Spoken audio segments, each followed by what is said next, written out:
My name is Jacob Adams. I'm a fitness and leadership coach. I help people just like you achieve more strength, energy, dropping of inches, more overall clarity and self-acceptance of ourself and our directions to our targets and goals. Have you ever struggled with working with or engaging with haters, critics, people that are just negative Nellies even? If you're like most people, you have encountered these people in life. It's a standard energy, just like there's positive charges and negative charges even in a battery. For example, I know in my own life, if I take, let's say 4 elements or the 4 areas of my life as taught in Warrior's Way, right? So like, let's say business.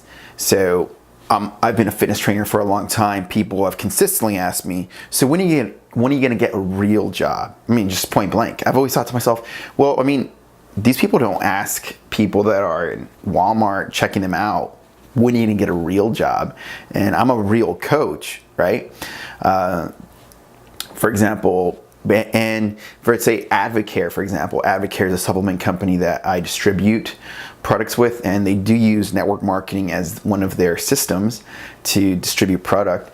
And you know, that's sometimes been looked upon like, oh, that's not good enough for me, or you know, is that like Herbalife or things like that. And let me just check my mic's on here. Yeah. So let's say balance. Let's say family life or relationship life. You know, the last couple of years I've been single, and I don't have any kids yet. And people have sometimes asked me, you know, why don't you have kids yet? As if like there's a mold to live by. And the truth is, for most of my life, I didn't want kids when they would ask that. Yeah, I'm at a stage now where I could feel that that's something that I want.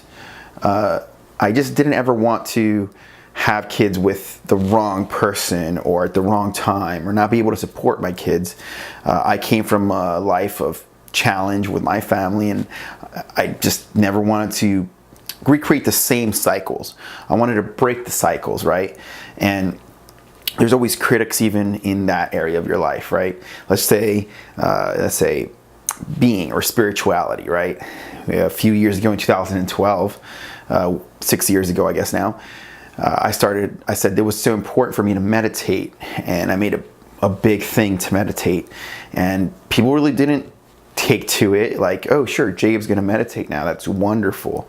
You know, people typically knew me as someone doing Olympic lifts or CrossFit or bodybuilding or even yoga. But you know, even though I was doing yoga, to bring to the forefront that I was gonna start meditating now, that was it wasn't just, I wasn't received with open arms. It's like, whatever, or it's too intense, or that's a waste of time, or there was always a critic there. I remember driving with one of my ex-girlfriends where it was around Easter, and I said, look, I really want to meditate, and et cetera, you know, got into the importance of how I wanted to meditate. And she said, I don't want to date a monk. I'm DTF. Extremely funny situation. I tell that story often to friends, and it makes me laugh still to this day. You know, so even on my most intimate circles, I found myself being rejected at the core of what I really wanted to do for my deepest being, right? And so, and let's just say, so we got being, balance, business, and body. Okay, so let's just say, so many people have not really seen the purpose of why I worked out so much sometimes, or at least not really verbally accepted why I worked out. And now as the years have rolled on, when I'm not aging as quickly as some of the people I went to school with, now it sort of makes sense, right? So the best way to tell you sort of that's it. I mean, there's been a critic typically in every area of my life at some point. It could have been a family member that tells me, you know, when I should go get a job doing something I don't really want to do, just because to get more money, right? It's like, okay, well, go get more money. It doesn't matter. Go get a better retirement plan. It doesn't really matter, and I'm like, well, I mean, it does matter that I do need to make a certain amount, but I also want to live my life's work, right? So there's typically critics when you want to act from the core of being, right? But if you just fall in line and just do what is standard and safe, like, what is typically any job, right? You're gonna not get as many critics because people see it as normal. And now in time, the critic will come out decades later and say, why didn't you follow your dreams? You see? So there's always a critic present. And in listening to myself and really taking the time to evaluate my direction, whether it was daily, whether it was yearly, whether it was making gut checks with myself and seeing if it was still what I wanted to do, I was able to now, yes, let's say, for example, my business, distribute with Advocare and see that our family went to Disney World this year, right? Now that's impressive sounding, but for there was some years where I didn't really make any money, or a few $100, and there's been years where I make just only 10,000, and to you that might seem like petty pocket change. And then I don't know, but what I'm saying is there's always a critic available. There's always a critic to say it's not good enough, or whatever. There's always someone to discount your achievements in that. So you have to really reward yourself, and that's what I've seen, is that you have to reward yourself and validate yourself, because external validation rarely comes to the extent, the amount, and the appropriate ways that it's needed for you to continuously blossom. And today I wanted to give you some insight as to how to work and manage through the critics, or the naysayers, the haters, etc., and strategies that I use to work through that process. Okay, and so example in areas like, so I said, like, I've gone on the bodybuilding stages, I've done 500 yoga classes or more, I'm a yoga teacher, I've written a book, etc., etc. And these are kind of achievements that nobody really was there to support sometimes, or one friend may have been rooting me on, etc., etc., or one client. But you don't expect the world to just support you, really. You're gonna have a few close buddies sometimes that are all for it, but we'll go over as to why sometimes you do have a critic or a hater. We'll go into why they exist. So some of the other achievements, for example, in being, now I'm getting deeper and deeper into meditation, and I can now understand the following sentence, right? When I first started getting into this sentence was said, bliss is when attention is on awareness, and awareness is on attention. See, I could tell you now the depths and the truth of that, and how that bliss is connected to that, right? But when I first started, I kind of was just seeing the glimmer, the truth of it through a glimmer. Now it's something that I practice on a daily, right? Like, say I'm looking at this camera right now, my attention's on you, and I'm aware that on some level we are making a connection, even though I haven't necessarily met you right this second. I know that on some level there's a connection being made right now. That's like using some meditative principles. Okay, but to get to that point, it took a lot of trust inwardly, a lot of mantra. I wear this necklace. It's not just for show. It's 108 beads. When I first got my first necklace, my first mala necklace, 108 meditation mantras was crazy to think about, right? But now it's like, that's standard. That's a standard practice. So but I had to get through the critics that didn't care if I had a mala necklace, didn't care if I meditated, didn't see the value in it. Now, some of these people that are on medication for their anxiety, for their lack of self-acceptance, are seeing, oh, okay, like, now I see why Jacob did it, because he's pretty at peace with himself. Go figure, right? So understand that a critic is going to say something at first, maybe when it's kind of like the little chicken that made the bread in that story when we were kids. Everybody's going to say something, not support you, till the bread is ready to be eaten. Then all of a sudden, everybody wants a piece. It's very similar to that. That's one of the most powerful stories as to how to handle critics. It really is. Okay, so we now know in life that haters and critics are pretty standard knowledge. Like, it's not something that you're hearing here for the first time. You've probably heard this lesson, and maybe you're revisiting this lesson from another person, from another teacher, from another coach. I can only validate what you've heard before, that you really have to make an inner connection. On the wall to my right, you can't see here, but Neil Strauss, I have a quote, and it says, "The guiding light is not to look to others for your own behavior. The guiding light is not to look to others for your own behavior." It's pretty deep. That's pretty deep. Okay, so that's one of the best ways you're going to handle critics. Okay, you really have to look inward and into your own value system and what you're really about, what you really want to create, and move from that place and act and believe and validate yourself from that place.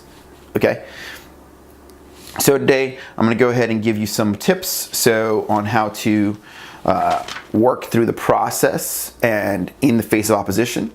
So rely on focus and develop the 20% that makes 80% of the difference.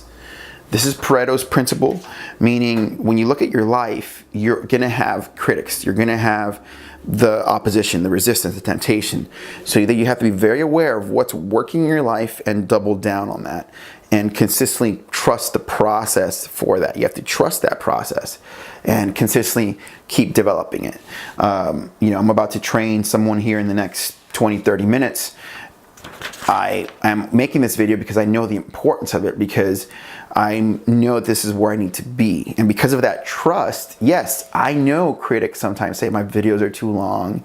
I know I don't get enough, exposure, but I'm getting some, right? I'm getting some. And instead of looking what I'm not getting, I just focus on what I am doing correctly, and I'm developing that process. So I'm focusing on the 20% that is actually doing something and developing it, versus looking at what I don't have, what I'm not doing, with the critics saying I'm focusing and developing on the 20% that is making 80% of the difference. The other one is have clear defined targets in alignment with your values. This goes into what we were talking about as far just a few seconds ago, meaning you have to have your inner self, and then from that inner self develop a target. It could take you years, 90 days, a year, 6 months to reach a certain target. But as long as that target is in alignment with yourself, you can keep pushing through all of the barriers, oppositions that are sure to come. So that's where passion comes in and alignment comes in. That's what they talk about, that passion is important. Tim Grover said, "Does passion and inner drive get you what you want?" He said, "No, you need action." But it's not discounting passion and inner drive. It's saying action. Again, I use these videos as a good example because I'm not the best at making videos. I'm just not. It's just essential that I do it. So I do it, the action part. Take action. Okay, release validation. So again, we just talked about that, how once you understand what the most important part is, you're going to be tempted to not do it. I was tempted to make an excuse to not make this video, but in analyzing myself, I need to commit to making actually a video a day, right? That's my goal, my commitment, one video a day. So now I got to just do that. And I'm going to become more proficient in that. And then, a year later, when I've got all these videos, people will say, "Well, shit, how'd you do that? Or why do you have this audience? Or why are you making this impact?" But they didn't see all of the doubt I had overcome. They didn't see all of the stuff all the critics, all of my own inner frustrations. They didn't see that, "Oh, man, why isn't this working? Why is they didn't even care. They only care when it's done." That's one thing you can count about on a critic or a hater. They only care when the result is there. Now they care. People fear their inner greatness. You can count on it. Meaning, once you give yourself permission to follow your inner guidance or your inner drive, you can count on people to not really like that, because there's a certain level of self-alignment and self-love that people are experiencing with you that a critic or a hater is not going to like. Okay, they're not going to like that you have a certain trust to yourself that they don't, because you're basically say I tell someone, hey, look, let's develop this great company with Advocare. Let's do this awesome stuff. Let's make a difference in people's lives. Let's impact the community. Two things are going to happen. One, they're going to hate that I have given myself, that they either going to do it or try it or trust me, or hate that I'm speaking so greatly or have this great vision, because it's like going to make them uncomfortable. Like, why have you given yourself permission to dream so big and I have not? You see what I mean? So it's not something that you're doing for that reason. Your dreams could be pure. It's just that they may not have that same capacity within themselves, or they may not have that same, they haven't given themselves that permission to do it. So because you have given yourself permission and they have not, there's going to be a little resistance. And I could tell you this from experience. I see people that are older, that have kids, that have made a lot of money, and they themselves sometimes still struggle with their own inner hate. Self-inner hate. So I'm telling you, if these people are very successful and have done great things and they still struggle with inner hate and depression, I guarantee the average person that has criticism or hatred towards you is battling the same thing on some level. They're not going to ever admit it to you, okay? You tell yourself stories. What are they? You tell yourself stories. What are they? You know, for me it was, I don't know if I have enough time to make this video. I don't know if it's even going to make an impact. I don't know if this video is going to, I don't know this, I don't know that, there's story, I don't know this, there's uncertainty, always uncertainty. There's something you're telling yourself to hold you back to take action always on the things that are important to you. There's always a story. What are your stories? Start highlighting them, identifying them, writing them down, understanding them. So when they come up, you know, I wake up every morning, sometimes I'm like, oh, there's that story. I just, you know, go to the restroom, like in the middle of the night, go to the restroom, come back to bed, whatever. Freaking story. It's just there. It's like, dude, I get it. You're there. It's a story. It's a fear. It's an uncertainty. Whatever, right? So understand that. And when you see something like this, when you hear these tips, maybe you didn't write them down. Maybe you're not into mastering. Maybe you might be something. Yeah. You know, I get it. You know, trust yourself. Pareto's principle. Take action. I do all that. Okay. So just understand, just like meditation or a mantra, it's about mastering these concepts and really digging deep into their inner meaning, so you can dig deeper into yourself and vice versa. Okay, dig deep into your goals, take action. This video is about to wrap up, and just understand that, you know, that critics are out there, haters are out there, and the most important thing, again, is to connect with your inner vision and your inner sincerity and take action from that. That may mean less TV for you. That may mean less toxic friends from you, or people that don't support you, or stepping up the bar in your circle. There's all types of solutions. This is Jacob Adams. I'm out of time. We'll see you next time. Subscribe, share the video, comment. I'd love to hear your thoughts. Peace.